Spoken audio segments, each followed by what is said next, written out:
If you say in your post-fight presser, all right, I'm going to be humble now. I'm going to let it all out.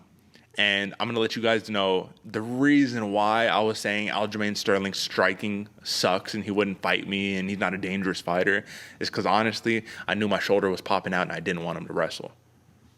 AJ, you blasted the doors open by saying something like that. I feel like that was such a truthful thing to say, but you don't realize the magnitude of what that means. So what do we take this as an evaluation? No, seriously, in like a psychological evaluation. I get it, we're fighters, right? Or these guys are fighters, and this is how they have to come off persona-wise. But arguably, you can literally take his entire legacy and say, has anything you've ever said been true? Do you understand where I'm coming from here?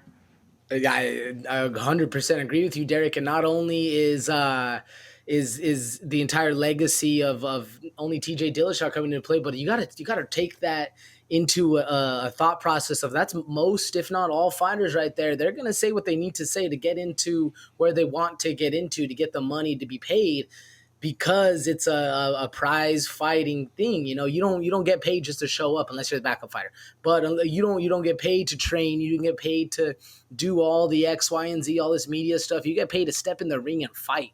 And when that's your means of getting money, I feel like a lot of people are going to be willing to hide certain things in order to, whether it be PEDs or whether it be injuries. I think they're going to be willing to hide those kind of things in order to get past. I mean, look at one of the greatest to ever do it, man, Michael Bisping. Yeah. He got through 7 fights with one eye, nobody batted. Not to be punny, but nobody batted an eye, nobody blinked an eye. Like what? Like this doesn't really surprise me, the fact that TJ Dillashaw did that, but it does. It's kind of crazy that the UFC wouldn't have a medical team there to be able to be like, dude, why are you lying to me? I did a test on your shoulder. What the fuck, man? Well, that's kind of the point. That's the point, is that Dana says, well, he should have disclosed it. But I'm like, you're supposed to get like a physical before you fight, man. Like, so you should have known. Your team should have known this, because I feel like we were robbed. Not only the fans, but the champion was robbed of a rightful title defense, right? Because, did Aljo kind of beat his ass? Yeah, but the dude's fighting literally with one arm. So after he got the takedown and the shoulder popped out, and then Ray Longo is yelling at him because Aljo's kind of looking at him like, bro, do you even want to fight right now? Like, this isn't even fair, right? And Ray Longo's like, no mercy to that motherfucker, like old school Boston style, right? That's kind of what it came down to, man. Even Aljo in his head had to have been thinking like, God damn, really? Okay, I can't get a fair shake. And you beat his ass, his shoulder pops out again, and now you're really putting it on him. Now you're really giving him the ground and pound of like, let me get this motherfucker out of here.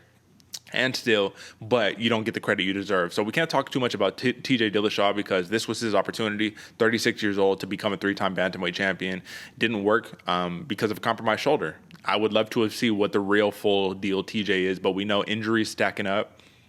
Can this be attributed to AJ? And I don't know. I don't have the science behind me, but I want to just hit on this real quick and not spend up too much time. Can this be attributed to years of maybe filling your body with some substances, EPOs, whatever the case may be, and the structural integrity of your body diminishing because of the stuff that you're no longer taking? What do you think? And because you're no longer taking it, I think is the real catalyst to that whole thing, because you were possibly and admittedly on some stuff. And EPO doesn't really help out with muscle strength or anything, Exactly. There's a lot of science that goes into it. It's all about the cardio and whatnot. But if you're willing to put one substance in, what's saying you're not willing to put another substance in that helps you out throughout everything else, and then now you're off of it, your body starts to deteriorate. I mean, the human machine can only last so long, Then that was kind of my point, is that it's like, you've been caught publicly for EPO, but who's to say at this point? Just because you got caught doesn't mean that's everything you were doing. Why would I be like, oh yeah, and by the way, I was also doing this, and that? Yeah, you're not going to say that. Aljamain Sterling, when will he get the rightful respect that he deserves? Because this dude is looking like an animal at this point, man. Like, he's really killing the game. He's coming in strong. But I just feel like with the Jan DQ and then the Jan win that was arguable, that he did win, but it was arguable, and then TJ Dillashaw one shoulder, people could come in the next challenger could be like, who has he beat? And a broken TJ, you know what I mean? A Jan who got beat by O'Malley, and we're going to talk about that in a second. Stick him up, you feel me? But, I mean, when does he get the respect? Man, I'm saying 10 title defenses. That's when Aljo finally gets his respect, man. I was actually talking to a buddy about this one. Aljamain Sterling is one of the most beast like dominating champions that gets absolutely zero respect all across the board.